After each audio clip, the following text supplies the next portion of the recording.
Hello guys, what's up. मैं हूं Ashokan, welcome to my channel.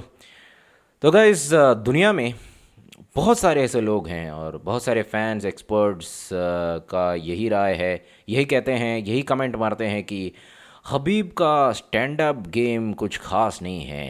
हबीब का स्टैंड अप बहुत बुरा है। हबीब खाली रेसलिंग करते हैं और स्टैंड अप उनको नहीं आता है और इसलिए बोरिंग है। देखिए, जो भी ऐसे कमेंट्स मारते हैं ना, इसका मतलब ये है कि वो ध्यान से या फिर बहुत केयरफुली गहराई में ऑब्ज़र्व नहीं करते हैं एमएमए स्पोर्ट को। क्योंकि पहली बात तो ये है कि जो यूएफसी स्पोर्ट है 1993 में स्टार्ट हुई है, और जो सांबो जो है अराउंड 1920s बरसों पहले ही डेवलप हो गई थी उनकी बिगिनिंग जो है।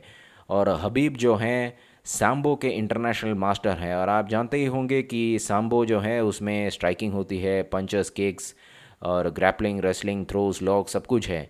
तो हबीब वो जो सांबो में पार्टिसिपेट करके इंटेंस प्रैक्टिस लेके, इंटेंस ट्रेनिंग लेके, उसमें प्रूव करके चैम्पियन बन के, मास्टर बन के यूएफसी में आए थे। जैसे जो हीरा होता है, डायमंड होता है, गर्मी में और इंटेंस प्रेशर में तप के वो आता है, वैसे ही हबीब कई सारे सैम्बो टूर्नामेंट्स में पार्टिसिपेट करके विन करके तब के एकदम हार्ड एंड होके यूएफसी में आए हैं। और फिर भी लोग कहते हैं कि हबीब का स्टैंड अप कुछ खास नहीं है।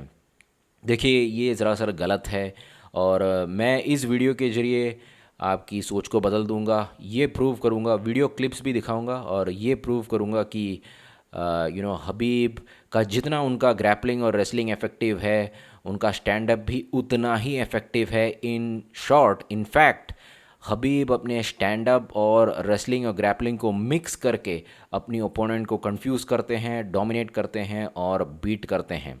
तो इसके लिए मैं एग्जांपल लूँगा, वीडियो क्लिप दूंगा। जो यूएफसी का ब्लॉकबस्टर फाइट था कॉनर मैग्रेगर वर्सेस हबीब का। आप जानते हैं कि कॉनर यूएफसी के सबसे एलीट, सबसे बेस्ट स्ट्राइकर्स में आते हैं। तो बात ये हुआ कि आप देख सकते हैं कि राउंड 1 में हबीब ने कॉनर को टेक डाउन किया था और एक भारी टाइम के लिए उन्होंने कॉनर को डोमिनेट किया था। और फिर सेकेंड राउंड हुआ, और ये जो सेकेंड राउंड पहुंचते ही दोनों फेस टू फेस आ गए थे, और कॉनर के दिमाग में ये टेक डाउन का डर बैठ गया था और हबीब ने इसी डर का फ़ायदा उठाया।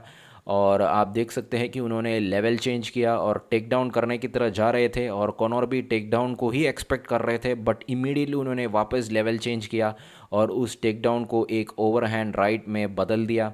और ये जो पंच था कॉनर के चिन पे क्लीन लैंड हुआ और कॉनर नॉकडाउन हो गए। अब आप बताइए, कॉनर मैग्रेगर के एंटायर कैरियर में कितने लोगों ने उनको नॉकडाउन किया है? अभी मैंने तो, मेरे नॉलेज में, मेरे लिमिटेड नॉलेज में, मैंने तो कभी कॉनर को नॉकडाउन होते हुए देखा नहीं है।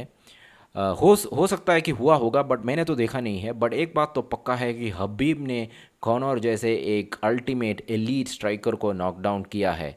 और फिर भी लोग कहते हैं कि हबीब का स्टैंड अप कुछ खास नहीं है। ये बहुत गलत बात है। इनफैक्ट हबीब का जो स्टैंड अप है वो परफेक्टली मिक्स करते हैं उनके ग्रैपलिंग गेम के साथ, और वैसे ही वो डोमिनेट करते हैं। और अच्छे अच्छे स्ट्राइकर्स को वो अपनी स्टैंड अप से कंफ्यूज करते हैं, और इसी कंफ्यूजन का फ़ायदा उठा के वो टेक डाउन करते हैं और डोमिनेट करते हैं। तो फिर सवाल ये होता है कि लोग क्यों कहते हैं कि हबीब का स्टैंड अप बुरा है?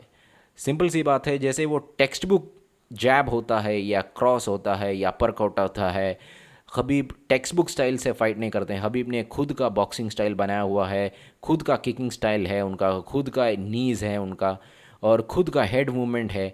अलग है बट इफेक्टिव ज़रूर है। आईक्यू हाई है भाई, इतना हाई फाइट आईक्यू है तभी जाके वो चैम्पियन बनाए हैं। बिना आईक्यू के चैम्पियन नहीं बन सकते यूएफसी जैसे हाईएस्ट लेवल पे। ठीक है, तो ऐसे बहुत सारे क्लिप्स हैं, दूसरे भी वीडियोस बनाते रहूँगा। तो आप फॉलो करते रहिए, आप कमेंट कीजिए। Stay tuned guys.